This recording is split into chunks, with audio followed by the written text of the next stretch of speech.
हामी निर्मला पन्तको हत्याको नजिक पुगेका छौँ भन्थे होइन भन्थे नि खै त अहिले जस्तो मलाई भन्छन् नि अहिले तपाईँ मन्त्री हुनु भएन प्रधानमन्त्री हुनु भएन राजदूत हुनु भएन भिसी हुनु भएन भन्छन् मैले त्यो नभइकन जे अहिले प्रतिष्ठा नेपाली जनताबाट एउटा माया सद्भाव पाएको छु त्योभन्दा मलाई यो माथि जस्तो लाग्छ धर्म सङ्कटमा कहाँ थियो भने आखिर यो देश बनाएको त हामीले होइन राजाहरूले नै हो लैङ्गिक हिंसा र महिला विभेद हाम्रो समाजमा भएको कुरा सत्य हो तर जसले यो भनेको थियो त्यसलाई उनीहरूले कसरी एक्सनमा लगे त आफ्ना छोरी बुहारी स्वास्नीलाई प्रवर्धन गर्नु नै महिला प्रतिनिधित्वको सुनिश्चितता हो भन्ने व्याख्या गरे मलाई कत्रो चाहना होला नि होइन मन्त्री प्रधानमन्त्री चाहना छैन होला पक्कै चाहना छ तर म हुन्छु होला त मैले हुनु भनेको कि म राष्ट्रपतिको ज्वाइँ हुनु पर्यो कि म प्रचण्डको भतिजो हुनु पर्यो यिनीहरूले ठगी गरिरहेछ चितवनमा प्रचण्डलाई ठेगान लगाइदिनुपर्छ झापामा ओलीलाई ठेगान लगाइदिनुपर्छ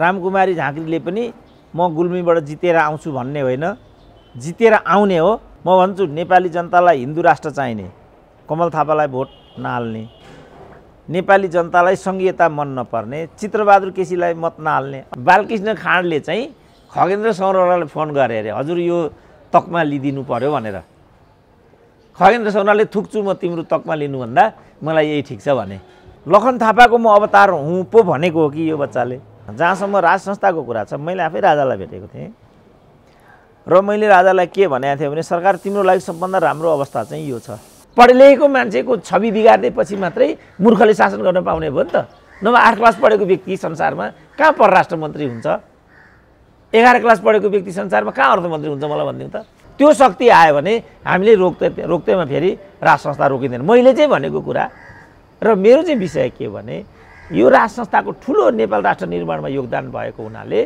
उनलाई सुरक्षित बहिर्गमन गराइयो डाक्टर साहबलाई कार्यक्रममा स्वागत छ धन्यवाद डाक्टर साहब आज फेरि पनि अब यो राजनीतिक परिस्थिति जटिल बन्दै गएको भएर यसको विषयमै कुराकानी गर्नुपर्ने देखियो नेकपा एमाले पार्टीभित्र यति बेला विधान मस्यौदामा उनीहरू छलफल गरिरहेका छन् तर वामदेव गौतम यति बेला मौन छन् उनले अर्को पार्टीको अवधारणा पनि ल्याएका छैनन् पार्टीभित्र मैले राजीनामा दिइसकेँ भनेका छन् तर नेकपा एमाले उनको नामलाई नै अनुमोदन गर्नलाई केन्द्रीय समितिमा अनुमोदन गर्नलाई निर्वाचन आयोगमा उनको नाम सहित राखेर पेश गरेको अवस्था छ वामदेव गौतमको अबको राजनीतिक गन्तव्य के होला डाक्टर साहब अब वामदेव त करिब करिब उनको जुन एउटा वर्चस्व र व्यक्तित्वको बारेमा नेपाली राजनीतिमा सोचाइ थियो अब त्यहाँबाट त उनी निकै नै कमजोर भए जस्तो मलाई लाग्छ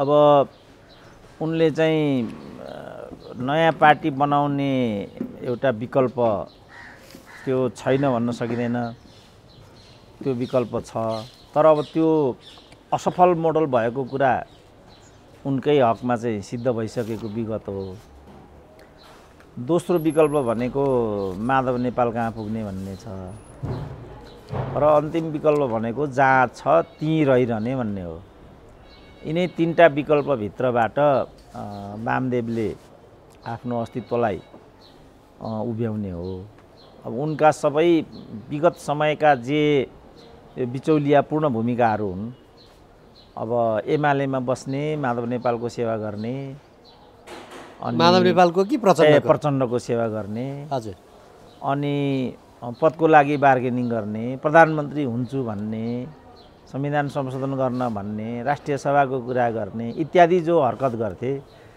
त्यो हरकतले नै आजको राजनीतिलाई यति विद्रूप बनाएको भन्ने मेरो विगत समयदेखिको बुझाइ थियो अब अहिले त उनी आफै विद्रूपताको एउटा शिकार हुन पुगे उनकै एउटा हैसियत र एउटा भूमिकामाथि प्रश्न उठ्ने अवस्था बन्यो अब माधव नेपालले हामी सरकारमा जान्छौँ देश बनाउँछौँ भन्छन् अरू प्रचण्डले हाम्रो पार्टी अब 1 नम्बर बनाउँछौँ भन्छन् केपी ओली त अझ 2/3 सहितै आउँछौँ भन्छन् तर वामदेव गौतम जसलाई प्रधानमन्त्री हुने उत्कट चाहना थियो अब अहिलेको घटनाक्रम त डाक्टर साहबले विस्तार पनि गरिहाल्नुभयो त्यस्तो व्यक्ति म एकचोटि प्रधानमन्त्री नभइकन म त मर्न पर्ने हुन्छ कि क्या हो भनेर चुप लाएर बस्ला लाग्छ अब बस्छु बस्दिन भन्ने कुराले राजनीति निर्दिष्ट हुँदैन मेरो राजनीतिक वर्चस्व कति छ भन्ने कुराले मात्रै त्यो कुरालाई निर्दिष्ट गर्छ।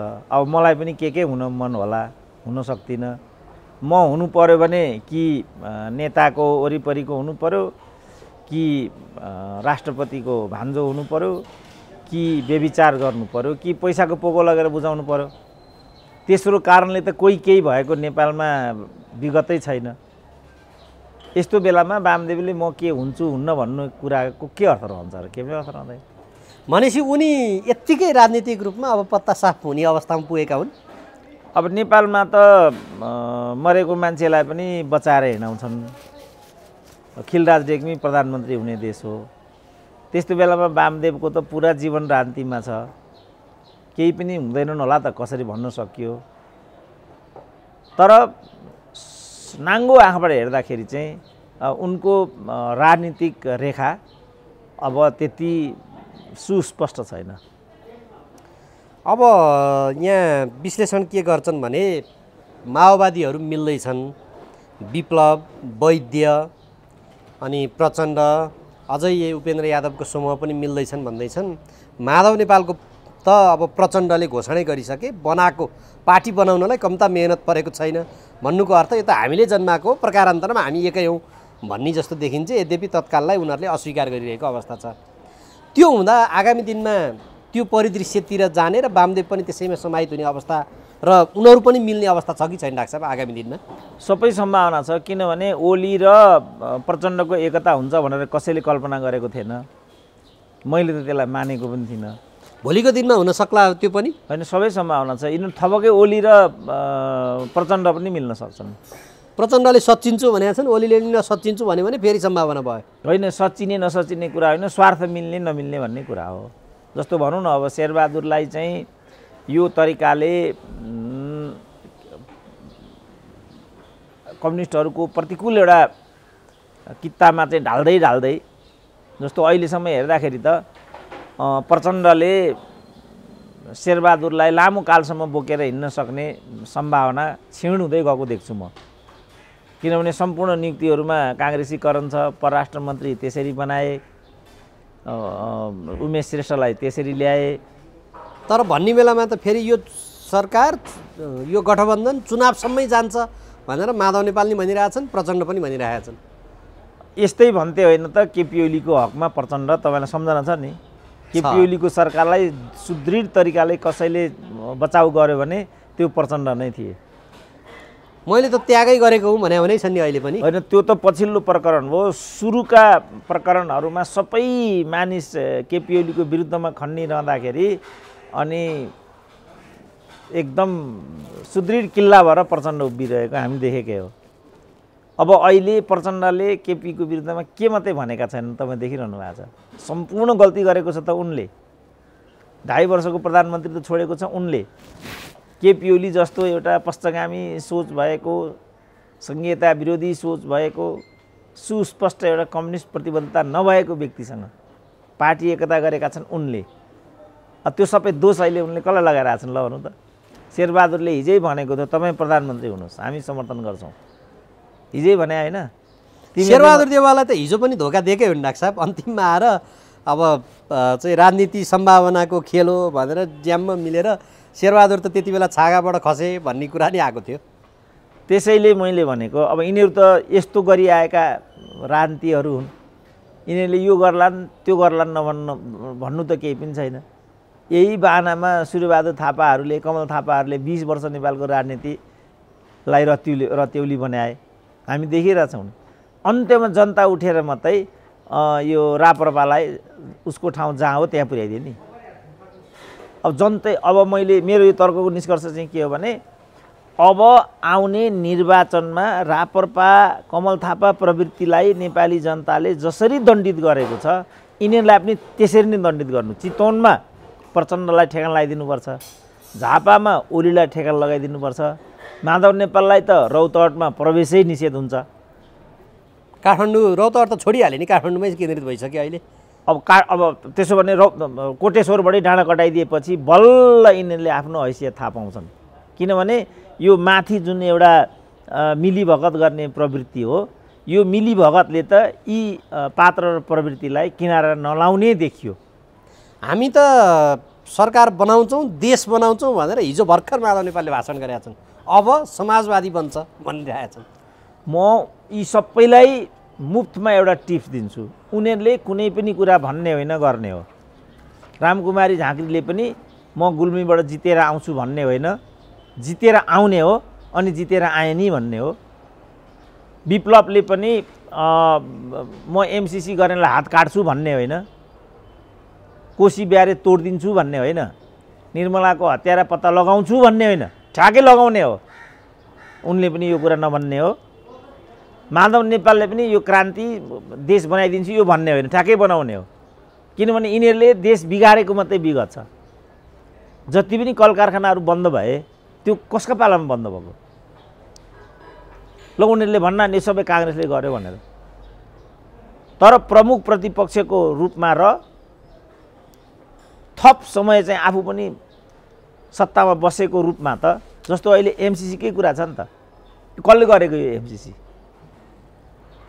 अब तल चाहिँ लीलामणिहरूले एमसिसीको विरोध गर्दै हिँडेर हुन्छ? यो गरेको त ठ्याक्कै माओवादीले हो नि। त्यसकारण यसरी नेपाली जनतालाई चाहिँ दिग्भ्रमित बनाउनु उपयुक्त हुँदैन। महत्त्वपूर्ण कुरा र वास्तविक कुरा चाहिँ के हो भने सबै राजनीति बिगारेको यिनीहरूले नै हो। नेपाललाई समृद्धिमा जान रोकेको यिनीहरूले नै। जस्तो अहिले भनौँ न, उनीहरूले स्थायित्व र समृद्धिको लागि संयुक्त सरकार नै बाधा भनेर जनताबाट म्यान्डेट लिएर यिनीहरू 2/3 आएका होइनन्। अब अहिले यो दोष कसलाई दिने त? खालि केपी ओलीलाई मात्रै दिने? यसमा उनीहरूको दोष कति छ? यो संयुक्त सरकारको नियति किन बिहोर्नु पर्यो भने पार्टी विभाजित भएर त हो नि। अहिले पार्टी विभाजित भयो, यो पार्टी विभाजनको दोष कसलाई दिने त? यो पार्टी विभाजनको वैधता छ? यदि उहाँहरूलाई पार्टी विभाजनमै जानुपर्ने हो भनेदेखि दुईटा कुरा उहाँहरूले गर्नुपर्छ। एक, संविधान बमोजिम 40% मा टेक्नुपर्छ। दुई, उहाँहरूले जनतामा जान गएर ताजा जनादेश लिनु। अहिले भन्दैछन् नि केपी ओली मत माग्न आउँछन् र के भन्छन् भने म चाहिँ यहाँबाट निर्वाचित भएर जान्छु, 6 महिनामा हाउस विघटन गरिदिन्छु, यस्तालाई के मत हाल्ने भन्ने न कुरा हो। त्यसो भने उहाँहरूले विभाजित हुने आदेश चाहिँ कोबाट लिनुभयो त? त्यो आदेश कसले दियो? पहिला उहाँहरू जनतामा जानुपर्छ। केपी ओलीले घात गरेको, हामीलाई चाहिँ स्थायित्वमा समृद्धिमा जान व्यवधान गरेको हुनाले केपी ओली नै समस्याको जड देखियो। त्यसकारण यसलाई ठेगान लाउँ भन्ने एजेन्डा लिएर जनतामा जानुपर्छ। जनताले तदनुरूपको हुनुपर्यो मतादेश दिए भने बल्ल केपी ओलीलाई ठेगान लगाउनुपर्छ। यही चिज अमेरिकामा भयो ट्रम्पको हकमा। अब अहिले हामी ट्रम्पको नाम सुन्छौँ त, अब केपी ओलीको त नाम झन् बढी आइराखेको छ। त्यसकारण मैले जे अहिले तर्क गरिरहेको छु ठ्याक्कै अहिले नै यो केपी ओलीको पक्षमा छैन, यो केपी ओलीको विपक्षमा छ। जो यिनीहरू केपी ओलीको विपक्षको नाममा बबन्डर गरिराखेका छन्, प्रकारान्तरले भन्नुपर्यो त्यो चाहिँ केपी ओलीको पक्षमा छ। ठ्याक्कै उल्टो तर्क छ क्या हाम्रो। अब मेरो चाहिँ म नेता नभएको हुनाले, मेरा अलि स्यालोको हुइयाँ जस्तो पछाडि लाग्ने कार्यकर्ता नभएको हुनाले मेरो अनन्य रोदन मात्रै भयो। यिनीहरूले ठगी गरिरहेछ। पार्टी फुटाएको कुरालाई उनीहरू बहादुरीको रूपमा, पार्टी फुटाउनु पनि बहादुरी हुन्छ। सूर्यको मत चिन्ह लिएर आएर रुखको चरणमा बिछाइदिनु पनि मतादेश हुन्छ। 40%लाई 20 मा ल्याए त्यो पनि अग्रगमन हुन्छ। केपी ओलीले मतादेश के अरे अध्यादेश ल्याए त्यो चाहिँ प्रतिगमन अरे, आफूहरूले अध्यादेश ल्याए यो चाहिँ अग्रगमन अरे, त्यस्तो पनि हुन्छ। अब मैले भने मै केपी ओलीको मतियार भएँ, यहाँ केपी ओलीको मतियारी छ? यो त प्रणालीको कुरा हो। डाक्टर साहब, जनतालाई डेलिभरी दिने हो भनेदेखि त अझै पनि संसदमा जेसुकै भने पनि वामपन्थी विचारधारा राख्नेहरूको एक लेभलको मत छ, पार्टी जुनसुकै भए पनि। तर यहाँ त कस्तो भयो भने पार्टी फुटाउने, म 1 नम्बर पार्टी बनाउँछु भन्ने, पार्टी अब अथवा सर्वोच्च अदालतको घटनापछि चाहिँ जुन पार्टी टुक्रा टुक्रा भयो त्यस पछाडि म 1 नम्बर हुन्छु भन्ने यस्तो खालको भयो। तर देशलाई 1 नम्बर बनाउँछु, यो बनाउँछु भन्ने खालको प्रवृत्ति चाहिँ देखिएन। यसमा डाक्टर साहबले पहिल्यैदेखि भन्दै आउनुभएको इमरान खान चाहियो भन्ने कुराहरू आउँछ। अब वर्तमान परिदृश्य यस्तै छ डाक्टर साहब। तर यही बिचमा चाहिँ घटनाक्रम के विकसित भयो भने नारायण हिटीमा चाहिँ एकजनाले म सिरपेच लगाउँछु भनेर एक खालको छनक चाहिँ राज संस्थातिर चाहिँ नि फर्काउन खोजेको जस्तो देखिएको पनि, र राजा पनि यति बेला मौन छन्। किन मौन होला डाक्टर साहब? होइन, राजाले त भनेकै छ नि त, म शाही परम्परा चाहिँ के हो भने जनइच्छा अनुसार शासन गर्ने। जनताले चाहेनन् म नारायण हिटी छोडेर गएँ, जनताले चाहे भने म फर्केर आउँछु। अब जनताको चाहनाको अभिव्यक्ति गर्ने कायदा के त भन्ने प्रश्न आयो। म भन्छु नेपाली जनतालाई हिन्दू राष्ट्र चाहिने, कमल थापालाई भोट नहाल्ने, नेपाली जनतालाई सङ्घीयता मन नपर्ने, चित्रबहादुर केसीलाई मत नहाल्ने, अनि कसरी हिन्दू राष्ट्र हुन्छ नेपाल, कसरी केन्द्रीकृत राज्य हुन्छ त नेपाल? यो त बाटै काशी जानु कुतीको हो नि त। अब काशी जानुपर्ने छ रामेश्वरमको दर्शन गर्नको लागि, अनि कुतीतरीको बाटो नापेर कहिले काशी पुगिँदो हो? त्यही त यहाँ जनताहरू सरकारले डेलिभरी दिएन गरेन पनि भन्छन्, आलोचना पनि हुन्छ। फेरि अब यी नै नेताहरू जब भोट माग्न जान्छन् अनि यिनीहरूलाई पठाउँछन्, यिनीहरूलाई विजेता बनाउँछन्। यही परिदृश्य ठ्याक्कै देखियो होइन डाक्टर साहब अब अहिलेको अवस्था हेर्दाखेरि त? त्यसैले मैले भने नेपाली जनतालाई परिवर्तन चाहिएको भने यसमा चाहिँ क्रमबद्धता चाहियो। उनीहरूले ठ्याक्कै के बुझ्नु पर्यो भने आजको नेतृत्व नै समस्याको जड हो। सरकार विस्तार पनि हुन सकेन, फेरि पनि सरकार बन्यो तर राजनीतिक सरुवा बढुवा राजदूत त्यस्तै कुराहरूमा मात्र लागि नै हाल्यो, मन्त्री सन्त्री बाल मतलब। अब यो त नतिजा भयो। यसलाई कसरी हेर्ने र यसको कारण के हो त्यहाँ जानु पर्यो हामीले। मैले हिजैदेखि राजदूतहरूलाई जुन चलाउने एउटा शैली केपी ओलीको थियो यो गलत हो भनेको थिएँ मैले। अब अहिले उहाँहरू नै यो गलत हो भन्दै हुनुहुन्छ। यो जनताहरूमा एक किसिमको यही अब समग्र असन्तुष्टि देखिएको कारणले नै जुन नारायण हिटी दरबारमा एउटा व्यक्तिले म चाहिँ अब एकलट सिरपच लगाएर राजा हुन मन छ र देशलाई शासन गर्न मन छ भने नि, त्यसले चाहिँ के छनक दिएको छ डाक्टर साहब? होइन, त्यो त अब ऊ पनि लखन थापाको वंशज रहेछ, त्यो मान्छे मगर कुलकै रहेछ। लखन थापाले पनि त्यस्तो भन्दै मलाई चाहिँ मनोकामना देवीले सपनामा आएर जङ्गबहादुरलाई मारेर नेपालको राजा हुनु भन्ने आदेश भएको हुनाले म राणा शासनको अन्त्य गर्न अग्रसर भएको छु भन्ने कहावत आउँछ जङ्गबहादुरकालीन इतिहासमा। अब त्यो कुरा चाहिँ राणा शासन विरुद्धको पहिलो विद्रोह भएको हुनाले लखन थापा नै नेपालका प्रथम शहीद हुन् भन्ने व्याख्या पनि यता कता हामी सुन्छौँ। अब लखन थापाको म अवतार हुँ पो भनेको हो कि यो बच्चाले? यथार्थ थाहा छैन नि बा, यो आफै कपोलकल्पित हो कि होइन? समाचारहरूमा जे सार्वजनिक भयो, किनभने ऊ पुलिस कस्टडीमा भएको भएर र प्रहरीमा उसले दिएको बयानको आधारमा जे समाचार सार्वजनिक भयो त्यसका आधारमा हामीले अनुमान गरिएको हो। तथापि के भने यो तरल अवस्थामा, यो अब राजनीतिले गति पनि लिन नसकेको, दिशाहीन भइसकेको अवस्थामा चाहिँ त्यो शक्ति एउटा हिजोको जुन छ त्यो शक्तिको आवश्यकताको महसुस कुनै न कुनै रूपमा व्यक्तिहरूले जनताहरूले गर्न खोजेका त होइनन्। यो तर्फ त हामी अनुमान लगाउन सक्छौँ नि त डाक्टर साहब? त्यो शक्तिको बारेमा म व्याख्या गरौँला। जहाँसम्म यो प्रहरी कस्टडी इत्यादि भन्ने कुरा छ, तपाईँलाई म दुईवटा मात्रै दृष्टान्त दिन्छु। यो निर्मला बलात्कार पछि हत्या प्रकरणमा पनि यसरी नै एउटा मान्छेलाई उनीहरूले कस्टडीमा लगेर हाले, डिएनएसम्म चाहिँ फेक भन्ने कुरा पछि पुष्टि भयो। सार्वजनिकै गरे यही हो भनेर पछि चाहिँ प्रमाणित हुँदा यो त होइन रहेछ भन्न थाले। यो निर्मला पन्तको प्रकरण भयो। अब पछिल्लो प्रकरण सङ्खुवा सभामा देखा पर्यो, एउटा त्यस्तै युवालाई चाहिँ त्यहाँ 6 जनाको हत्याको लागि जिम्मेवार भनियो। पछि ऊ पनि मानसिक तनावको व्यक्ति, डिप्रेसनको व्यक्ति थियो, हत्याराहरू अरू नै थिए भनेर अर्को ट्रायल चाहिँ अगाडि बढिराखेको छ।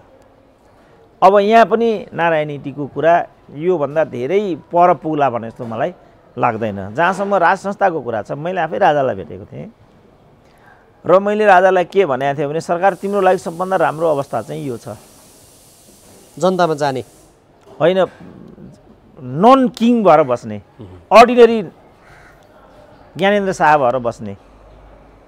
किनभने भोलि तिमी आयो मानिलियौ, तिम्रो वरिपरि त फेरि यिनै मान्छेहरू घुम्छन्,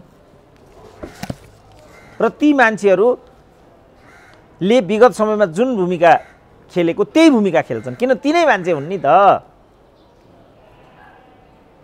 अब नेपाली जनता धर्म सङ्कटमा कहाँ थियो भने आखिर यो देश बनाएको त हामीले होइन, राजाहरूले नै हो।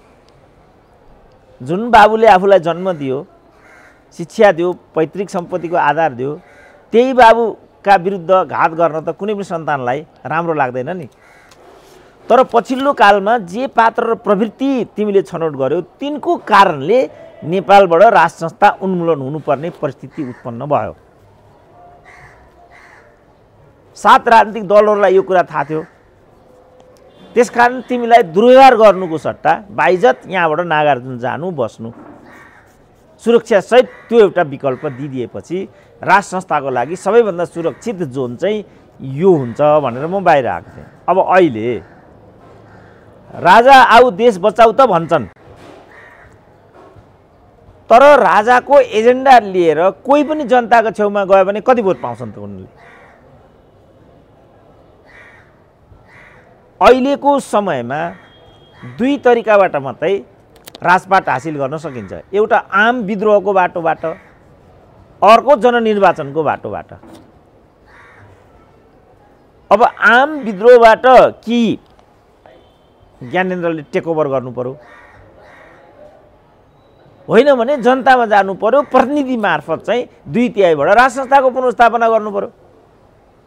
हिन्दू राज्यको पुनर्स्थापनाको विधि पनि यही हुन्छ, सङ्घीय व्यवस्थाको खारेजीको बाटो पनि यही हुन्छ। अरू त द्वन्द्व हिंसामा जाने बाटो हुन्छ। अफगानिस्तानको बाटो जाउँ भन्नु त अब हामीहरू। डाक्टर साहब, त्यसमा पूर्व राजाले चाहिँ के भने त? उनी त सक्रिय रूपमा हिजो शासन गरेका मान्छे, आफै प्रधानमन्त्री घोषणा गरेका। अब नन किङको रूपमा जुन डाक्टर साहबले भन्नुभयो यो सांस्कृतिक धार्मिक अधिकार मात्र प्रयोग गर्ने गरेर बस्नुपर्ने दिशामा उनी तयार छन्, अथवा उनी म अब थाकेँ म अब गर्दिनँ भन्ने दिशामा? त्यसमा त उनले मलाई खास कुरा केही पनि भनेका थिएनन्। तर पछिल्लो चरणमा उनको म प्रतिको रवैया हेर्दा उनलाई मेरो कुरा मन परेन भन्ने देखियो। भनेको तपाईँले संवैधानिक हिसाबमा त्यो पनि सांस्कृतिक राजा मात्र निभाइदिनुहोस् भूमिका भन्ने पार्टमा उनी त्यसमा चाहिँ तयार होइन। मैले त्यो पनि भनेन, त्यो त बाबुरामहरूले भनेको हो। मैले भनेको के भने अर्डिनरी सिटिजनको रूपमा, किनभने विद्या भण्डारीको भन्दा तिम्रो प्रतिष्ठा धेरै उच्च छ भन्ने कुरा। विद्या भण्डारी जनकपुर जाँदा 5000 मान्छेले घेरेका थिएनन्। ती सबै तकमा विभूषणको लागि, पदको लागि अघि पछि लाग्ने अवसरवादीहरू थिए होला भन्ने कुरा सहजै अनुमान गर्न सकिन्छ। तर ज्ञानेन्द्र जाँदा 20,000 मान्छेले चाहिँ घेरेका थिए। जस्तो मलाई भन्छन् नि अहिले तपाईँ मन्त्री हुनु भएन, प्रधानमन्त्री हुनु भएन, राजदूत हुनु भएन, भिसी हुनु भएन भन्छन्। मैले त्यो नभइकन जे अहिले प्रतिष्ठा नेपाली जनताबाट एउटा माया सद्भाव पाएको छु, त्योभन्दा मलाई यो माथि जस्तो लाग्छ। त्यो भयो भने त मलाई जनताले थुक्छन् जस्तो लाग्छ, किनभने ट्याउ ट्याउ गर्थ्यो यतिको लागि रहेछ भन्छन् जस्तो लाग्छ मलाई। होइन डाक्टर साहब, भन्नेहरूले के भन्छन् भने पदमा बसेर काम गर्न अप्ठ्यारो, आलोचना गर्न सजिलो भन्छन्, तर अब्बल साबित गर्ने व्यक्तिले फेरि पदमा पुगेर काम गरेर देखाइदिनुपर्छ भन्छन्। त कसरी जाने त पदमा? मैले दुईवटा मात्रै त्यसका विधि छन् भने, कि मैले जननिर्वाचनको बाटोबाट जानु पर्यो, कि मैले आम विद्रोहको बाटोबाट चाहिँ पावर टेकओभर गर्नु पर्यो। त्यसो भने म निर्वाचनमा उठौँ त? आउने निर्वाचनमा के गर्दा रहेछन् जनताले मलाई? अहिलेसम्मको रेकर्ड के छ भने जनताले त्यसरी मतदान गरेको रेकर्ड छैन। मैले प्रत्यक्ष निर्वाचित कार्यकारी भन्ने आइरहेको छ डाक्टर साहब, त्यो भयो भने त्यो त मैले पहिले भनेको छु, त्यो भयो भने म भिड्छु भनेर। अब संविधानलाई परिवर्तन गरेर प्रत्यक्ष निर्वाचित कार्यकारी आउनु पर्यो, जनताबाट सिधै अनुमोदन गरेर भन्ने भयो भने डाक्टर साहब मैदानमा आउनुहुन्छ? त्यो त पक्का छ। कार्यकारी राष्ट्रपतिको व्यवस्था भयो भने म पक्का भिड्छु त्यो चाहिँ। अन्यथा जस्तो म एउटा सांसद भएँ, के गर्न सक्छु त मैले त्यहाँ गएर? होइन डाक्टर साहबले योभन्दा अगाडिको मसँगको एउटा अन्तर्वार्तामा एकजना सांसदले नै हल्लाउन सक्छन्, जस्तै भीम रावलको त्यति बेला हजुरले चाहिँ नि उदाहरण दिनुभएको थियो। एमसिसीको पक्षमा भीम रावलले जति तर्कहरूले गरेनन्, यस्तै त हो नि, एउटा व्यक्ति मात्र सुध्रियो भने पनि त्यहाँ बिस्तारै सुधार आउँछ भन्नुहुन्थ्यो नि। होइन पक्षमा होइन, विपक्षमा। भीम रावल त विपक्षमा। मैले भने लाचार प्रतिपक्षको भूमिका पनि पक्षले खेल्नुपर्ने, यो कस्तो विरोधाभास हो मैले त्यो भन्न खोजेको। तर एउटा व्यक्तिले पनि विषयसम्म प्रस्तुत गर्न सक्छ भन्ने कुरा सत्य हो, तर यहाँ त जनतालाई परिणाम चाहिएको छ। यो ट्रायल एन्ड एररको समय लामो हामीले गुजार्यौँ। 7 सालदेखि नै यो भएर आयो नि त नेपालको राजनीतिमा। आम जनताले चाहिँ कुनै पनि यसबाट प्रतिफल पाएन। आम जनताले बरु प्रतिफल पायो भने पञ्चायतकालमा पायो। बाटो घाटो कल कारखाना उद्योग धन्दा त्यही बेला खुलेका हुन्। यदि हामीसँग चाहिँ त्यो व्यवस्था हुँदैन थियो भने मलाई लाग्छ पूर्व पश्चिम राजमार्ग हामीले कल्पना गर्न सक्दैन थियौँ। यदि त्यो व्यवस्था आउँदैन थियो भने यी सब कल कारखानाहरू यो कोदारी राजमार्ग कुनै हालतमा पनि खुल्दैन थियो। तर जस्तो भनौँ न अहिले पञ्चायतले पनि शासन त्यही 29 वर्ष गरेको, अब हामीले लोकतन्त्रको शासन पनि 31 वर्ष नागिसक्यो नि त। यो 31 वर्षमा कुनै भरपर्दो उद्योग हामीले खोलेको हो भने त्यो उद्योग कुन होला मलाई भनिदिउँ। राजनीति। अब हामीले इमान्दार हुनुपर्छ। यस्तो नाङ्गो सत्यलाई पनि नेपाली जनताले न्याय गर्यो। यिनै फटाहरूलाई पटक पटक निर्वाचित गरेर पठाइदियो र जनतालाई उनीहरूले टेकेर हामीमाथि कुशासन लादे। त्यति मात्रै भएन, हामीले यो गलत हो भन्यौँ, हामीले नै पद नपाएको रोदन भनिदिए। मैले अनेक पटक यो परिवारवाद नातावादको विरुद्धमा आवाज दिएँ। खुल्लम खुल्ला भने नि प्रचण्डले नै, तिमीले जति भने पनि नेता हामी नै हौँ तिमीहरूले भन्नुहुन्छ। किनभने पटक पटक उनीहरूले नै मत पाउँछन्। त्यसैलाई दुरुपयोग गरेर तकमा विभूषणमा पनि उनीहरूले भागभण्डा गरे, परिवारवाद चलाए। राजनीतिक नियुक्ति त छँदै थियो, त्यो त बिचारा छँदै नै थियो। त यो वैधता उनीहरूले कहाँ पाए त? हामीले किन हाम्रो अभिव्यक्ति अरण्य रोदन भयो भन्दा हामीसँग जनता छैन भन्ने उनीहरूले व्याख्या गरे। उनीहरूले किन त्यो भन्न सके भने उनीहरूसँग वैधता, किनभने उनीहरू निर्वाचित प्रतिनिधि भनेकै छ त। यो ज्ञानेन्द्र शाहीहरू यिनीहरूलाई चाहिँ के फुर्ती लाउँछौ ज्ञानेन्द्र शाही, तिमी जुम्लामा गएर वार्ड अध्यक्ष जितेर देखाउ न भने हो। मतदानको ट्रेन्ड हेर्दा त्यस्तै देखिन्छ। ल शेरबहादुर नै भनौँ न, कतिचोटि 2 ठाउँमा उठे 3 ठाउँ 5 ठाउँमा हाल्यो भने नि जित्छन् उनले। त शेरबहादुरकै विरुद्धमा एउटा भाइ छ मेरो त्यहाँ, एउटा शेरबहादुर मल्लै हो क्यारे नाम, कर्ण मल्ल कि कर्ण मल्ल। यस, कर्ण मल्ल छ हाम्रो एउटा भाइ छ मेरो उसमा डडेलधुरामै। त्यसलाई बिचरा डडेलधुराबाट निकाल्दैन जस्तो भइसक्यो अब। त लडिरहेछ शेरबहादुरको अकर्मण्यता, शेरबहादुरको परिवारवाद, शेरबहादुरको असफलताको विरुद्धको आवाज न हो कर्ण मल्ल। तर खोइ त डडेलधुराका जनताले न्याय गरेको। त्यसो भने अब म ताप्लेजुङ जान्छु, न्याय गर्छन् त जनताले, म त पत्याउँदिनँ। जबसम्म पत्यारिलो स्थिति बन्दैन तबसम्म मैले चाहिँ चुनावमा हाम फाल्नुको के अर्थ हुन्छ भनेको। भनेपछि जबसम्म यो शासकीय स्वरूपमा प्रत्यक्ष निर्वाचित कार्यकारी अवस्था आउँदैन तबसम्म डाक्टर साहब चुप बस्नुहुन्छ? होइन, त्यो मेरो भनाइ होइन। मेरो भनाइ के भने अहिले मैले अवलम्बन गरेको उद्देश्य भनेको चाहिँ जनतामा जागरण ल्याउने, जनतामा चेतना ल्याउने, यी सबै परिदृश्यहरू देखाइदिने र के भन्ने भने बाबु यो बाटोबाट हामी लक्ष्यमा पुग्दैनौँ है, हामीले बाटो बदल्नुपर्छ। हाम्रो बाटोको अवरोधक तत्त्व भनेको चाहिँ यो नेतृत्व, यसलाई फाल्नुपर्छ, त्यसमा मै आउनुपर्छ भन्ने कुरा केही भएन। जस्तो अहिले सुनियो नि त, बालकृष्ण खाँडले चाहिँ खगेन्द्र सौरौलालाई फोन गरे अरे, हजुर यो तकमा लिदिनु पर्यो भनेर। खगेन्द्र सौरौलाले थुक्छु म तिम्रो तकमा लिनुभन्दा, मलाई यही ठिक छ भने। अब यो 900 जनाले यो तकमा भिर्नुको के अर्थ भयो भनौँ त? नलिने खगेन्द्र सौरौला मान कि लिने यी 900 जना यिनका बाबु छोरा छोरी स्वास्नी यी मान भन्नुको के अर्थ भयो? खगेन्द्र कति 4 चोटि त मैले खगेन्द्र सौरौलाको नाम लिएँ। जुन तकमा खगेन्द्र सौरौलाले लिएनन्, लिने 900 जना भन्दा ठुला हुन् त मै भनिदिन्छु। यहाँ त मरणोपरान्त दिने चलन छ, यद्यपि त्यति बेला भ्यालुएसन पनि होला होइन, कसैको चाहिँ नि ऊ पनि गर्ला। तकमाको प्रसङ्ग योभन्दा अगाडि पनि हामीले गरिहालेका छौँ। तर अब अहिलेको यो तरल राजनीतिको निकासको प्रसङ्गमा डाक्टर साहब, पूर्व राजा पनि तयार भएनन्, डाक्टर साहबले भनिहाल्नुभयो। डाक्टर साहबले म प्रत्यक्ष निर्वाचित नभइकन आउँदिनँ भन्नुभयो। जनताले अहिले जे राजनीतिक दल छन् तिनलाई बाहेक मतै दिँदैनन्, दायाँ माया डेगै चल्दैनन्।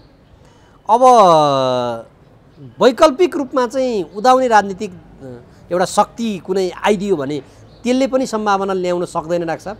अनि पहिला त्यो विकल्प के हो, त्यो कस्तो हुन्छ, त्यसको परिदृश्य चाहिँ सुस्पष्ट पार्नु पर्यो। यो बस चाहिँ 2047 सालदेखि नै उठेको। त्यो बेला वैकल्पिक राजनीतिको कुरा गरेर टङ्ककार्कीहरू लोकदल लिएर बजारमा गए। तपाईँलाई थाहा छ 62 भन्दा 1 भोट पनि पाएनन् त्यति बेला पनि। अहिले पनि त 158 राजनीतिक दलहरू त निर्वाचन आयोगबाट चाहिँ आउँछन्, भिड्छन् पनि कति, मुस्किलले 5-7वटा राजनीतिक दलभन्दा बढी संसदमा आउँदैनन्। त मुख्य कुरा एउटा वैकल्पिक प्रवृत्तिलाई जनताले साथ दिइरहेको पाइँदैन। जस्तो रविन्द्र मिश्रहरूले पनि त्यो ट्रायललाई बाहिर ल्याए, बाबुराम भट्टराईले नि बाबुराम पनि यो सबै छोडेर त्यहाँ गए। मधेसवादी दलहरूको कुरा पनि त्यही हो। त विकल्पतर्फ मान्छे प्रवृत्त नभएको भन्ने देखिन्छ। त्योमा उनीहरूको प्रवृत्ति हाबी भयो कि उनीहरूले नीति एजेन्डा जनतालाई सुस्पष्ट पार्न सकेनन् लाग्छ? होइन, राजनीति चाहिँ नेपालमा व्यवसाय हो नि त। राजनीति नेपालमा राजनीति होइन नि त। राजनीति भनेको समाज बदल्ने प्रक्रिया हो नि। ती जो मानिसहरू आए उनीहरूले यो चिज रविन्द्र मिश्रहरूले यो बुझेकै थिएन नि। मैले त्यही बेला भनेको थिएँ रविन्द्र मिश्रबाट यो हुँदैन भनेर। अब उनी एउटा व्यावसायिक पत्रकार थिए। व्यावसायिक पत्रकारिताको क्षेत्रबाट राजनीतिको जगतमा आइपुगे। उनले राजनीति बुझेकै थिएन। अब अहिले आएर उनी राज संस्थाको कुरा गर्न थाले। जुन एउटा पद्धति छ यो विपरीत उनी कुरा गर्न थाले। त्यही त उनले के बुझ्यो होला नि त डाक्टर साहब? किनभने केही बुझेकै छैन उनले। त्यसबाट यही देखिन्छ। उनले यदि यो कुरा हो भने उनले पहिला यो विषय बजारमा ल्याउनु पर्यो। राज संस्था के हो, लोकतन्त्र के हो, संघीयता के हो, धर्मनिरपेक्षता के हो, आफू के हो, त्यो कुरा पहिला ल्याउनु पर्यो। मानिसहरू आम फालिदिनु भयो। अहिले मानिसहरू के भन्छन् भने अब पनि मुलुकले एउटा ठोस निकास दिन सकेन भने या त निरङ्कुश आउन सक्छ, निरङ्कुशता हाबी हुन सक्छ, अथवा यो देश चाहिँ विलय हुने बाटोमा जान्छ भनेर कल्पना गरिरहेछन्। डाक्टर साहबले त्यो परिदृश्य कस्तो देख्नुहुन्छ? राष्ट्रिय अन्तर्राष्ट्रिय यो त अलि 10 वर्ष अगाडिको 15 वर्ष अगाडिको मोडल भयो। त्यति बेला राजा त्यहाँ जिउँदो थियो अनि निरङ्कुशता आउँछ भन्ने मान्छेको आकलन हो। अब राजा त्यहाँ जिउँदो छैन अहिले। अब राजाले आफ्नो राजनीतिको इन्धन चाहिँ सेनाबाट हासिल गर्ने हो। सेना बाहिरिसक्यो राजनीतिको प्रक्रियाबाट। त्यसकारण निरङ्कुशताको सम्भावना मैले देख्दा अब सिद्धियो। म्यानमार बन्न सक्दैन नेपाल? मैले देख्दा त्यो सम्भावना छैन। किनभने म्यानमारमा त सेनाले त्यो काम गर्यो नि। त्यही त यहाँको सेनाले त्यो गर्न सक्दैन। यो नेपालको सेना प्रोफेसनल हो। यसले राजनीति गर्दैन। यो जागिर खान्छ बस्छ। यो राजनीतिक रूपमा तरल भयो, जनता चाहिँ असाध्यै निराशा छायो, अब चाहिँ सेना जाग्नु पर्यो भन्ने हुन्छ कि हुँदैन होला? होइन, केबी रोकाएले बिचरा फेरि 10 वर्ष त्यो ट्रायल गर्नुभयो नि। उहाँले हिन्दू राजा सेना भन्नुभयो। अब उहाँ निराश हुनुभयो। अब उहाँ यो चिजै भन्न छोड्नुभयो। यसमा तपाईँहरूको पनि योगदान छ। यो विचारलाई पनि मिडियाले कोसिस त गर्यो, तर मार्केटमा त्यो जाँदैन। त त्यो चिजलाई उसले सेलेबल गुड्सको रूपमा मार्केटिङ नै गर्न सकेन। अघि हामीले कुरा गऱ्यौँ नि, बाबुरामको कुरा गऱ्यौँ। अब माओवादी जनयुद्धको एउटा फेज आयो। मधेसवादी इत्यादि भनेर क्षेत्रीय कुराहरू, जातीय कुराहरू, लैङ्गिकताका जम्मै कुराहरू आएन नेपालको राजनीतिमा। तर पुरानो प्रवृत्ति मात्रै हाबी भयो। अबको परिदृश्य नि त्यही त भयो नि डाक्टर साहब। अब चुनावै भयो, इमेजिन गरौँ 15 महिनापछि हुने चुनावमा पनि त यी राजनीतिक दलहरू यो चुनावसँगै गठबन्धन भन्छन्, के भन्छन्, फरक रूपमा त प्रतिनिधित्व हुन्छ त्यहाँ। भनेपछि फेरि पनि एउटा अस्थिरता भइराख्ने, त्यहाँ स्वार्थ मिलुन्जेल त्यो गठबन्धनपछि सरकारै बने पनि त्यहाँ गइराख्ने, जुन दिन तनाव हुन्छ त्यो दिन फेरि चाहिँ फुटाइदिने, न्यु खोज्ने। त्यसैले म तर्कलाई कहाँ ल्याउँदै थिएँ भने अत हामीले यो चिजलाई चाहिँ आत्मसात गरौँ न त। कमसेकम यति गरौँ र हामी के गरौँ भनेदेखि त्यहाँभित्रका तुलनात्मक डाइनामिक पात्रहरूलाई एकचोटि प्रवर्धन। विकल्प त केही छैन नि। जस्तो म गएँ, मानिलिउँ म गएँ मतलब बाबुराम गए, रविन्द्र मिश्र गए, टङ्ककारीको कुरा अघि मैले गरेँ। कुनै पनि मोडल त सफलीभूत भएन नि।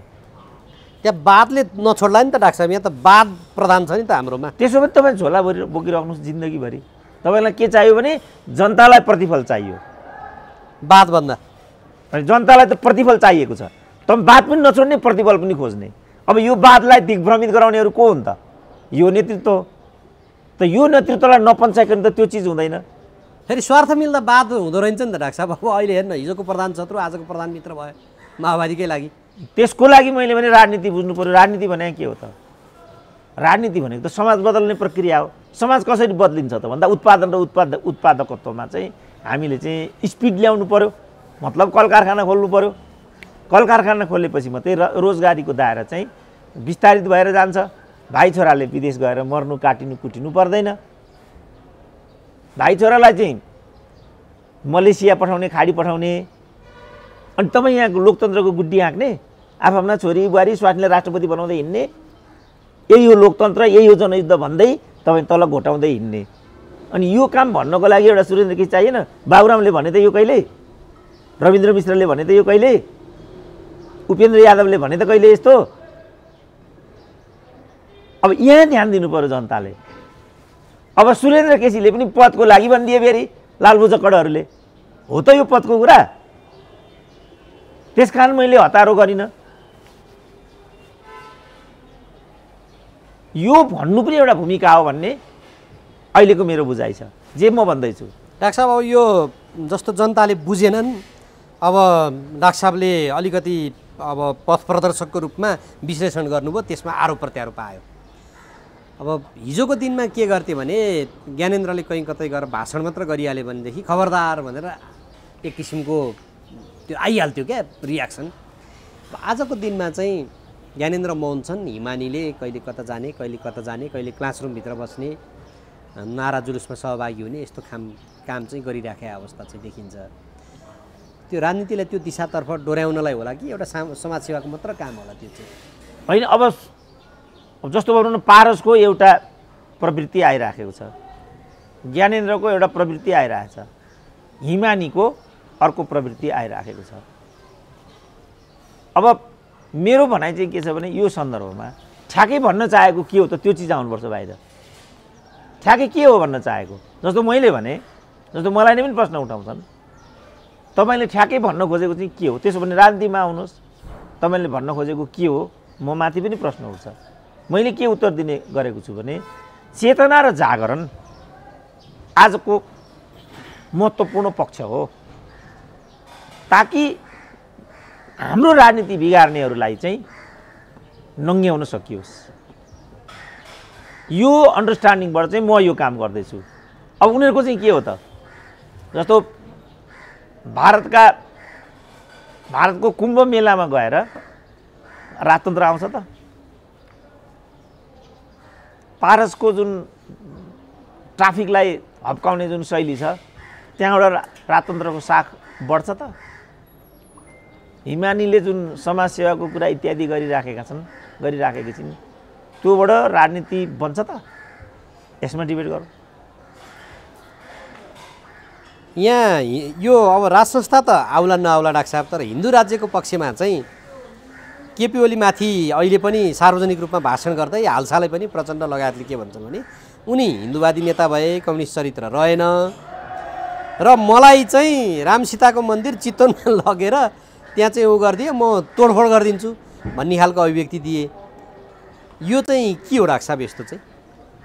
अब उनीहरूको विगत हेर्ने हो भने त सादृश्यता आउँछ। उनीहरूले हिजो पनि संस्कृत साहित्यहरू जलाउने, संस्कृत पढाउने गुरुलाई रुखमा बाँधेर टुप्पी काट्ने, रुखमा बाँधेर ज्यान लिदिने, यो सब हेर्दाखेरि त सादृश्यता मिल्छ। तर बिचमा त चतरामा गएर भैँसी पूजा गर्ने त प्रचण्डै थिए त, अनि विरोधाभास भयो नि त। टीका पनि लगाए डाक्टर साहब 1 वर्षको दशैँमा त। अब यो विरोधाभास हुन्छ। त्यसकारणले तात्विक रूपमा खड्ग ओली र प्रचण्डमा केही पनि फरक छैन। तात्विक रूपमा चाहिँ शैलीगत हिसाबमा अलिकति फरक छ। के भने केपी ओली रूढ छन्, प्रचण्ड गतिशील छन्। डाक्टर साहब, यो पार्टीगत हिसाबमा चाहिँ लीलामणि पौडेलले अहिले जुन सार्वजनिक रूपमा गएर प्रशिक्षण गरिरहेका छन्, माओवादी र एमाले चाहिँ एकै होइनन् है भनिरहेका छन्। अब यता पार्टीगत रूपमा हेर्ने हो भने त एक आपसमा यिनीहरू गाली गलौजमा उत्रिरहेका छन्, एकले अर्काको खेदो खन्ने मात्रै काम गरिरहेका छन्। डाक्टर साहबको बुझाइमा चाहिँ यिनीहरू के हुन् त? त्यसो भने लीलामणि र विमल कोइरालामा कति फरक छ त? पहिला उनले त्यो प्रश्न पार्नुपर्छ। उनले त्यहाँ बसेर नेपालको नोकरशाही तन्त्रलाई विकृत बनाएका छन् कि छैनन्, उनले घुस खाएको छ कि छैन, बालुवाटार उनले विचलन गरेको हो कि होइन, त्यो प्रश्न पार्नुपर्छ पहिला। उनले त्यो पदलाई दुरुपयोग गरेर चाइनाको राजदूत भएका हुन् कि होइनन्? दात्री निकायहरूलाई उनले के कति चाहिँ देश र जनताको विरोधी सूचनाहरू प्रवाह गरेर सन्धि सम्झौताहरू गरे? पहिला उनले आफ्नो पक्ष क्लियर गर्नु पर्यो, अनि मात्रै प्रशिक्षण दिँदै उनले हिँड्न पाउने अधिकार राख्छन्। होइन भने यो नेताको जस्तै पाखण्ड हो भन्नु पर्यो। उनी र विमल कोइरालामा कति फरक छ? अथवा राजाका पालाका मुख्य सचिवहरू हाम्रो लोकमान सिंह कार्की र यिनमा कति फरक छ? यिनको पृथक के हो, लोकमानको पृथक के होइन? डाक्टर साहब, यसमा नि जस्तो अब डाक्टर सूर्यराज आचार्य, डाक्टर युवराज सङ्ग्रौलाले पनि त्यो प्रशिक्षणहरू दिएको आएको छ। अब नेपालमा चाहिँ कुनै न कुनै हिसाबमा राजनीतिमा सहभागी नभइकन म मेरो ल्याकतले केही गर्न सक्दिनँ भन्ने हिसाबले त्यो परिदृश्यतिर अब सबै व्यक्तिहरू चाहिँ लाग्दै गएको त होइन डाक्टर साहब? त्यो त आम प्रवृत्ति हो। अब जुन पात्रहरूको तपाईँले कुरा गर्नुभयो यिनीहरू त अझ बढी त्यस्ता हुन् मैले चिनेसम्म। अब यसपटक के गरेको मलाई थाहा छैन। प्रशिक्षण दिइरहेको छ होइन, प्रशिक्षणको रूपमा जाँदै मात्र, जस्तो म हुम्ला गएर आएँ एक थोक भन्दै नि त, जाँदैमा त जाने कुरा त होइन नि त। तर यहाँ चलन त्यस्तो छ। तर पटक पटक भयो नि त। होइन, अब प्रशिक्षकको रूपमा उनीहरू चाहिँ पारिश्रमिक लिएर प्रशिक्षणमा गएका हुन् वा आफ्नो बौद्धिक परामर्शको लागि मात्रै त्यहाँ गएका हुन्। लीलामणिको कुरा चाहिँ बाहिर आयो के भने एमाले भन्दा माओवादी बेग्लै हो। यो चाहिँ मैले पनि सुने, युवराजहरूको मैले यो सुनेको छैन। उनीहरूले त्यहाँ गएर के भनेका छन्, उनीहरू पदखोर हुन् भन्ने कुरा त दुई मात्रै छैन। तपाईँले जे सोध्नु भएको छ त्यो नै उनीहरूको मूल ध्येय हो भन्नेमा पनि केही बाँकी भन्नु छैन। तर ठ्याक्कै के भने भन्ने कुरा त सशरीर बाहिर आएको छैन नि त। त्यस कारण त्यसमा मैले जान चाहन्न, त्यो आएपछि जाउँला। लीलामणिको चाहिँ मैले आफै सुने के भने उनले माओवादी चाहिँ एमाले भन्दा भिन्नै हो र आजको परिवर्तन माओवादीले ल्याएको। त्यसो भने 47 सालको परिवर्तन कसले ल्याएको? प्रकारान्तरले त्यहाँबाट अगाडि बढ्दै बढ्दै उनी आफै चाहिँ मुख्य सचिव भए। उनलाई कसले मुख्य सचिव बनाएको? जत्रो छत्रमान गुरुङ भन्ने एकजना नेपाली सेनाका कमान्डर इन चिफ भए नि, तिनी पनि त्यही भन्थे, माओवादी भएको हुनाले नै मात्रै म कमान्डर इन चिफ हुन पाएँ, होइन भने म कमान्डर इन चिफ बनाइन्न थिएँ। लीलामणि के भन्छन् त? के माइनस प्रचण्ड उनी चिफ सेक्रेटरी हुन सक्थे? चिफ सेक्रेटरी भएको व्यक्ति राजदूतको चाहिँ क्षेत्रमा प्रवेश गर्नु कतिको उचित हुन्छ? एउटा इमान्दार नोकरशाहको हकमा उनी के भन्न चाहन्छन्? किनभने त्यो बिग्रिँदै बिग्रिँदै उनकै बाटो जानको लागि परराष्ट्रको सचिव भएको व्यक्ति अहिले मुख्य सचिव छन्, शङ्करदास बैरागी। उनको पनि बाटो त्यही होला भनेर म अहिले अनुमान गर्छु। जुन लोधरे भन्नेले गरे युकेमा, त्यो गलत हुन्छ भन्थ्यौँ नि हामी। अहिले के भयो त? डाक्टर सोमलाल सुवेदी पनि लागिपऱ्यो त्यसमा। त्यो जो सचिवहरू कुनै न कुनै हिसाबमा लागेको थियो। सोमलाल सुवेदी त बिचरा एडिबीको त्यो खरदारले खाने जागिरमा गइदिए। मुख्य सचिवलाई चाहिँ निलम्बनमा राखेर, निलम्बन के भन्छ त्यसलाई, पोस्टपोनमा राखेर राजीनामा दिनेपट्टि थिएन न उनी। यो प्रवृत्ति कहाँबाट आएको? कमसेकम यति त भनिदिनुपर्छ लीलामणिले कि बालुवाटारमा जस्तो अहिले भने नि त विजय गच्छदारले, मैले त आदेश मात्रै पालन गरेको हुँ, वास्तवमा बालुवाटार विचलन गराएको त माधव कुमार नेपालले हो भने नि। अब यसमा चाहिँ लीलामणिको भनाइ के छ त? किन उनका पालामा सदर भएको फाइल चाहिँ हो। यो आजको प्रश्न हो, को प्रशिक्षक भयो भएन। जस्तो युवराज सङ्ग्रौलाकै पनि त कुरा छ। अनेक उनले बिचमा अभ्यास गरेका थिए, नभएपछि नै आजको प्रतिक्रिया आइराखेको छ। महान्यायाधिवक्ता भएका थिए विगत समयमा उनी। त्यसकारण नेपाली बौद्धिकहरूको जुन प्रवृत्ति छ त्यो प्रवृत्तिमा अहिले नै भर गर्न सकिने स्थिति उत्पन्न भइगएको छैन। मेरो लडाइँ चाहिँ के हो भने पहिला हामीले आफूलाई भरपर्दो र विश्वास, जस मलाई नै पनि कहाँ मान्छेले त्यसरी विश्वास गर्न चाहेका छन् र हुम्ला प्रकरण त एउटा प्रकरण मात्रै हो नि त। मैले एज एन एक्सपर्ट म हुम्ला गएँ, त्यहाँको स्थलगत हेरौँ, त्यहाँको सीमागतको, किन मैले जम्मै मेची महाकाल त्यसरी नै घुमेको छु। म सुस्ता गएको छु, म मेची गएको छु, म अन्यत्र गएको छु। अब मलाई चाहिँ कालापानी जाउँला भन्ने छ। त्यो क्रममा एउटा मौका मिल्यो, म सुस्ता के अरे हुम्ला गएँ। कहाँ मान्छेले सुरेन्द्र केसी हुम्ला गयो ठिक गर्यो कहाँ भनेर प्रश्नै उठायो त्यहाँ पनि, किनभने नेपाली बौद्धिकहरूको छवि पनि राम्रो छैन। यिनीहरूको कुरा पनि त्यही हो। त्यसकारण पहिला हामीले आफ्नो छवि सुधार्नुपर्छ, पहिला हामी को त्यो पुष्टि गर्न सक्नुपर्छ।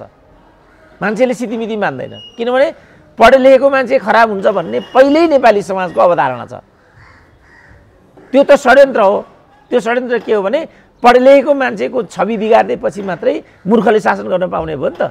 नभए 8 क्लास पढेको व्यक्ति संसारमा कहाँ परराष्ट्र मन्त्री हुन्छ, 11 क्लास पढेको व्यक्ति संसारमा कहाँ अर्थमन्त्री हुन्छ मलाई भनिदिउँ त। त्यो सम्भवै छैन नि। जस्तो भारतको इकोनोमिक पनि चौपट बर्बाद हुन आँटेको थियो, मनमोहन सिंहले बनाइदिएको हो नि।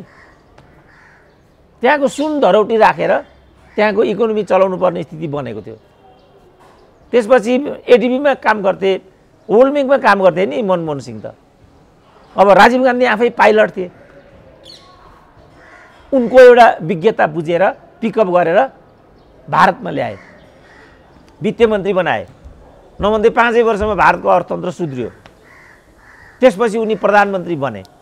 भारतको अर्थतन्त्रले पछाडि फर्केर हेरिरहनु आवश्यकतै भएन। अब यहाँ पढे लेखेको अर्थमन्त्रीको रूपमा केही प्रयास गर्न खोजे रामशरणले, तर निरपेक्ष रूपमा चाहिँ निजीकरण र उदारीकरणलाई अवलम्बन गरेको फल आज देशले भोग्दैछ। यो विज्ञतालाई पनि पुष्टि गर्न सकेनन् यो देशमा। युवराज खतिवडाको कुरा त्यही हो। त्यसकारण बरु युवराज खतिवडा जति विवादित भए विष्णु पौडेल त्यति विवादित भएन। किनभने समाज पनि बुझ्नुपर्छ नेताले। त्यसकारण म हुम्ला गएको हुन्छु, त्यसकारण म चाहिँ जुम्ला गएको बुझ्नु पर्यो नि जुम्लाका मान्छेको पीडा के छ भनेर। जाउँ त एकचोटि हुम्लामा, आज नेपाली जनताको अवस्था के छ ल अहिले नै जाउँ त। ठ्याक्कै जयस्थिति मल्लका पालामा जे हो हुम्लाको स्थिति अहिले पनि त्यही छ। तर अब यहाँ नेताहरूले भनिरहेछन् नि त डाक्टर साहब, 1 नम्बर पार्टी बनाउँछु, अब देश चाहिँ नि हामी बनाउँछौँ।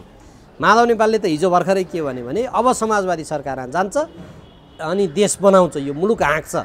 प्रचण्डले अब वाइसिएललाई निर्देशनै दिइसके, अब 64 सालको माओवादी पार्टी बनाऊ, बरु प्रोटेक्सन म गर्छु, यो खालको आइसकेको छ। यो त यही हो त, राजनीतिक र सैद्धान्तिक कुरा हो त, यो विषय यो। त्यसकारण मैले भने उनीहरूले यो गर्छु त्यो गर्छु भन्ने होइन, ठ्याक्कै गरेर देखाइदिने हो। किनभने उनीहरू त भनौँ न अहिले पनि त निरन्तर 30 वर्षदेखि त यिनीहरू त राजनीतिको केन्द्रमा छन् नि त। के पाए त युवाले, के पाए त देशले, के पाए त विश्वविद्यालयले? यिनीहरूले एउटा ज्वाइँ एउटा विश्वविद्यालय खोल्छन्, एउटा सन्धि एउटा दूतावास खोल्छन्। सरकारले पूर्णता पाएको छैन, राजदूतहरूलाई चाहिँ वापस बोलाउँछन्। यसबाट के कुनै पनि सन्देश तल गएको छैन भन्ने ठानेको यिनीहरूले। त्यसो भने भोलि अर्को सरकार आउँछ, पहिलो प्रहार यिनै राजदूतहरूमाथि गर्छ, यिनै सचिवहरूमाथि गर्छ। यो क्लेरिकल कुरा हो, यसमा जानुको कुनै पनि अर्थ छैन। कोही काहीँ गएर पनि केही पनि हुँदैन। नेपाली जनताले यो कुरा पत्याउने मनस्थिति छ भने उनीहरूले क्लियर अफ माइन्ड भएर बसे हुन्छ। नेपालमा समाजवाद पनि आउँदैन, नेपालमा लोकतन्त्र पनि आउँदैन, र यो लोकतन्त्र पनि होइन, यो मोबोक्रेसी मात्रै हो, लुटतन्त्र मात्रै हो। यो खालि अभिव्यक्तिको स्वतन्त्रता र दल खोल्ने स्वतन्त्रता मात्रै लोकतन्त्र हुँदैन। सँगसँगै आर्थिक र सांस्कृतिक अधिकारको सुनिश्चितता लोकतन्त्रको लागि त्यो पनि त्यतिकै अपरिहार्य छ। जुन राजनीतिक प्रणालीमा त्यो जस्तो अहिले सङ्घीयता आयो त यिनीहरू भन्थे गाउँ गाउँमा सिंहदरबार पुग्यो त सिंहदरबार गाउँ गाउँमा। अब कर्णालीमा 60 किलोको माला लगाएछ नि त डाक्टर साहब मुख्यमन्त्री लगायत मन्त्रीहरूले, अब सिंहदरबार पुग्यो होला नि त त्यो। अब हेलिकप्टर लगेर उद्घाटन गर्न गएछन्। अब त्यो त के भन्दै थिए भने सङ्घीयतामा मात्रै जुन अहिले खर्च आएको छ 1.5 अरबको त प्रशासनिक खर्च मात्रै हुँदो रहेछ। यो पदाधिकारी सांसद लोकल सांसद इत्यादिमा। अब 1.5 खरब भनेको कति पैसा हो? 20वटा अस्पताल बन्ने थिए, सुत्केरी हुन नसकेर दिदीबहिनीले ज्यान गुमाउनु पर्ने थिएन। रविन्द्र मिश्रले पनि भनिरहेको छ नि, यो सांसद विशेष कोषको जुन पैसो हो, यो पैसोलाई मात्रै रोक्ने हो भने 20 अरब बच्छ। 20 अरब बच्यो भनेदेखि बुढा नीलकण्ठ जस्ता 20वटा स्कुलहरू ठाउँ ठाउँमा खोल्न सकिन्छ। त्यो बाटोबाट अगाडि जानु लाभप्रद कि यो बाटोबाट अगाडि जानु लाभप्रद? रविन्द्र मिश्र कुनै अर्थवित्त होइनन्, न कुनै राजनीतिज्ञ हुन्। त्यतिका व्यक्तिले यति भन्न नसक्दा प्रचण्डले वाइसिएलको कुरा गर्नु अनि माधव नेपालले यो सरकारमा गएर समाजवाद ल्याउँछु भन्नु भ्रामक कुरा होइन? यस्तो भ्रामक कुरा गर्न यिनीहरूले छोड्नु सबभन्दा राम्रो हुन्छ।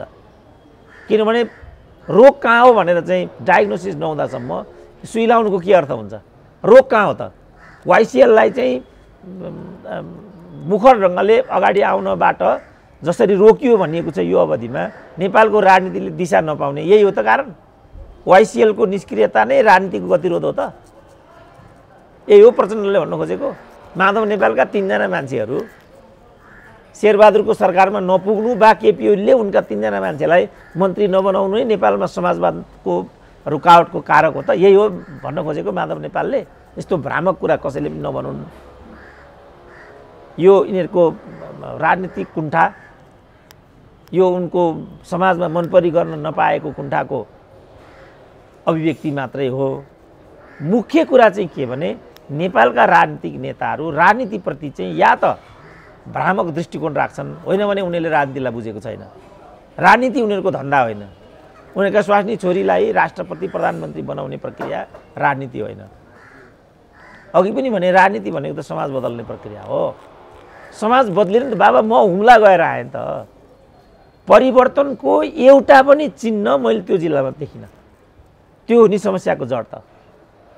किन बदलेन त? प्रदेश सरकार बनेको छ डाक्टर साहब, त्यहाँबाट चाहिँ सुरुवात होला नि त त्यो परिदृश्य त। होइन, प्रदेश सरकारकै ती मान्छे मुख्य जीवनबहादुर शाही भनेको त वैकल्पिक मुख्यमन्त्री हो नि त कर्णाली प्रदेशको। ती हुम्लाकै हो नि त हुने। मैले उनकै अवस्था बदलिएको देखिनँ। अब सिमानाको समस्या उनले नै उठाएका हुन्। एउटा जिपिएस प्रणाली, वैज्ञानिक प्रणाली चाहिँ एक्सनमा जान सक्ने अवस्थामा अनि जीवनबहादुर शाहीले सीमा मिच्यो भनेर छाती पिटिरहनु आवश्यक छ? सुइए जाने, 2 देशका प्रतिनिधि बस्ने, यो किन भएको कसरी भएको भने त सीमाको कुरा त राजनीतिकरण गरिरहनु आवश्यकै छैन नि त। ल सङ्घीयता त गयो, म नेपाल चीन सीमामै पुगेर आएँ नि, खोइ त एउटा प्रहरी देखिनँ त मैले त्यहाँ। भनेपछि एकात्मकताले त्यो रोकेको होइन रहेछ नि त। त्यसकारण सङ्घीयता कि एकात्मकता पनि आजको प्रश्न होइन। आजको प्रश्न भनेको चाहिँ कतिको जवाफदेही हुने, कतिको संवेदनशील हुने, कतिको जनपक्षीयता हुने, यो हो नि त आजको प्रश्न। जस्तो हामी सङ्घीयतामा गयौँ, के भनेर हामी सङ्घीयतामा गएका थियौँ त? लो भनौँ न, प्रदेश नम्बर 1 को अहिलेसम्म नामाकरण भएको छैन। लो प्रदेश नम्बर 1 मा त राई थिए मुख्यमन्त्री, छोडिदिउँ। अब अहिले बाहुन भए झन् छोडिदिउँ। प्रदेश नम्बर 2 मा सबै समस्याको जड पहाडे भन्थे होइन त? प्रदेश नम्बर 2 मा त 1 अल मधेसी छ त। अनि त्यसको नामाकरण केले रोकेको त? ल मलाई भनिदिनु भाइ, केले रोकेको? यो त मैले नि उहाँहरूलाई नि सोध्न पर्ने भयो। केले रोकेको होला त त्यस्तो? त्यसकारण यो मधेस पहाडको प्रश्नै होइन। मधेस पहाडको प्रश्न पनि हो, तर मधेस पहाडको प्रश्न मात्रै होइन, यो दृष्टिकोणको प्रश्न हो। जाति जनजातिको मात्रै प्रश्न होइन यो, जाति जनजातिको प्रश्न पनि हो, तर जाति जनजातिको प्रश्न मात्रै। जस्तो महिला इत्यादि भन्थे नि त यिनीहरू। अब महिला भने लैङ्गिक हिंसा र महिला विभेद हाम्रो समाजमा भएको कुरा सत्य हो, तर जसले यो भनेको थियो त्यसलाई उनीहरूले कसरी एक्सनमा लगे त? आफ्ना छोरी बुहारी स्वास्नीलाई प्रवर्धन गर्नु नै महिला प्रतिनिधित्वको सुनिश्चितता हो भन्ने व्याख्या गरे। अब उनीहरूले हुँदा जस्तो निर्मला पन्तको प्रकरण उठ्यो हाउसमा, कम्युनिस्ट पार्टीकै सांसदहरूले यो कम्युनिस्ट पार्टीलाई बदनाम गराउने षड्यन्त्र हो भनिदिए।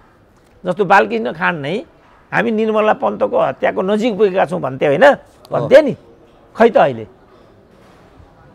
त्यो निकटता कहाँसम्म पुग्यो त? घोषणा गरेका थिए। अब डाक्टर साहब अन्तिममा छौँ हामी। अब यो समग्र परिदृश्य केलाइसके पछाडि राजनीतिक रूपमा यो परिदृश्य आगामी दिनमा राज संस्थाले नै बरु म आएँ भनेर घोषणा गर्ने सम्भावना राजाबाट त्यो देख्नुहुन्छ अथवा देख्नुहुन्न? त्यो छैन, सम्भावना छैन। किनभने राज संस्थाको हकमा त मैले अघि पनि भने नि, मैले त्यही पनि कुरा गरेको थिएँ। राज संस्था आउने वा नआउने कुरा महत्त्वको होइन, राज संस्था आउने प्रक्रिया अनि त्यसलाई धान्ने राजनीतिक शक्ति चाहिँ महत्त्वपूर्ण प्रश्न। केले धान्ने त त्यसलाई?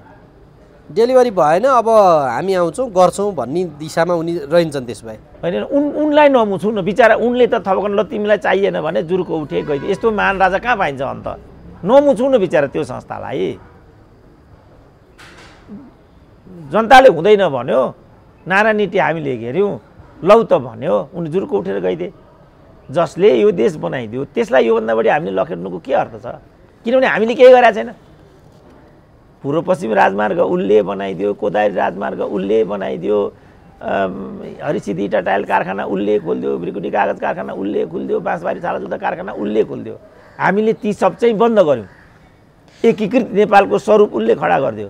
अनि त्यसलाई हामीले विवादमा तान्नुको के अर्थ हुन्छ? होइन, जनता गए त्यहाँ चाहिँ मैले नासोको रूपमा चाहिँ राखिदिएको थिएँ सिरपेज। जनता गए लाउन खोजेँ, अब मैले लाएर चाहिँ अगाडि बढाउनु पर्ने रहेछ भनेर आउला नि कि भन्नु? होइन, त्यो त उनको मनोगत कुरा भयो। मैले खालि के भने म त एउटा मैले अघिदेखि भनिरहेको छु नि, यो राष्ट्र निर्माण गर्ने यस सावंशलाई जान्छ। त्यो त ठुलो गुण हो नि। आज नेपाल र नेपालीको पहिचान दियो नि त उसले। साम्राज्यवादसँग पनि लड्यो होइन, आन्तरिक राष्ट्र विरोधी र साम्प्रदायिक सोचलाई पनि उसले एक ठाउँमा ल्याएर राखिदियो। फलस्वरूप हामी आजसम्म आयौँ नि त। अब यसलाई अझ राम्रो बनाऊ न हाम्रो नेतृत्वमा। त्यही त मैले चाहिँ कहाँनिर जोड गर्न खोजेको भने हिजो राज संस्था हुँदा धेरैले चाहिँ कम्प्लेन गरे, यही नै समस्याको जड भने भन्ने कुराहरू आयो। आज राज संस्था मौन बस्दाखेरि पनि समस्या त समाधान भएन। त्यस हिसाबले भएन चाहिँ अब म चाहिँ आउनुपर्ने भयो भन्ने हिसाबले उनी आउँदाखेरि चाहिँ यो नेतृत्व सच्याएर बरु सुधार आउँछ कि भन्न खोजेँ मैले। होइन, अब त्यो मैले भने राजनीतिमा मेरो चाहनाले त्यो कुरा साकार हुँदैन। मलाई कत्रो चाहना होला नि होइन, मन्त्री प्रधानमन्त्री चाहना छैन होला, पक्कै चाहना छ। तर म हुन्छु होला त? मैले हुनु भनेको कि म राष्ट्रपतिको ज्वाइँ हुनु पर्यो, कि म प्रचण्डको भतिजो हुनु पर्यो? अरू विधा उपायबाट म कुनै पदमा पुग्न, कोही पुग्न सक्छ त? जस्तो अहिलेको क्याबिनेटमा सुजाता कोइरालाको नाम बारम्बार आइराखेको छ। हुन पनि सक्छन्, किनभने उनी गिरिजा प्रसाद कोइरालाकी छोरी हुन्। अर्को उपायबाट कसैले कुनै पनि पद पाउँदैन नि त। अब राज संस्थाको हकमा राज संस्था जस्तो राजैले एकचोटि के विचार गरे भने म चाहिँ सन्त महन्तबाट कुम्भ मेला भरेर यहाँको राजा हुन्छु भन्ने चाहना उनको देखियो। भए त भइन्छ त्यसरी राजा? ल भए, अब कसले धान दिन्छ त? धान्ने शक्ति चाहियो पहिला। त्यसकारण मैले के भनेको भने राजनीतिमा चाहनाले निर्दिष्ट गर्दैन, राजनीतिमा शक्तिले निर्दिष्ट गर्छ। राजा हुन चाहे भने चाहँदैमा भइहाल्ने भन्ने कुरा चाहिँ कि अब प्रतिनिधिमा जानु पर्यो। जस्तो 2/3 मैले कुरा गरेँ, गए राजाका पर यो एजेन्ट जस्तो कमल थापाले गति नछोडेको निरन्तर हिन्दू राष्ट्र राज संस्था इत्यादि भनिरहेका भए नेपालको वैकल्पिक राजनीतिक शक्ति भनेको त कमल थापा हुन् नि। तर उनले त्यो विकल्पलाई पनि बजार गरेर खाइदिए। फलस्वरूप मलाई लाग्छ अब उनी निर्वाचित भएर आउन सजिलो छैन। उनको चाहनाले कमल थापा हुन्छन् र हिजो पो राजाको चाहनाले पटक पटक उनी त्यहाँ हुन्थे। अब जनताले उनलाई चाहिँ हरिझन्डी नदेखाउने बित्तिकै कमल थापा कसरी हाउसमा छिर्ने त? त्यसकारण राजनीतिक शक्तिले निर्क्युल गर्छ, त्यसले नै निरूपण गर्छ। मैले राजाको लागि यस्तो शक्ति अहिले देखेको छैन। त्यो शक्ति आयो भने हामीले रोक्दैमा फेरि राज संस्था रोकिँदैन। मैले चाहिँ भनेको कुरा र मेरो चाहिँ विषय के भने यो राज संस्थाको ठुलो नेपाल राष्ट्र निर्माणमा योगदान भएको हुनाले उनलाई सुरक्षित बहिर्गमन गराइयो। यो उसको लागि सबभन्दा संरक्षित र सुरक्षित एउटा स्थिति हुन्छ र म राज संस्थाको हकमा चाहिँ यही पक्षमा छु। यो कुरा मैले त्यहाँ पनि भने, फेरि आज पनि भन्दैछु। हुन्छ डाक्टर साहब, समय दिनुभयो। म यहाँलाई धन्यवाद र आभार व्यक्त गर्छु। ल हस्, धन्यवाद।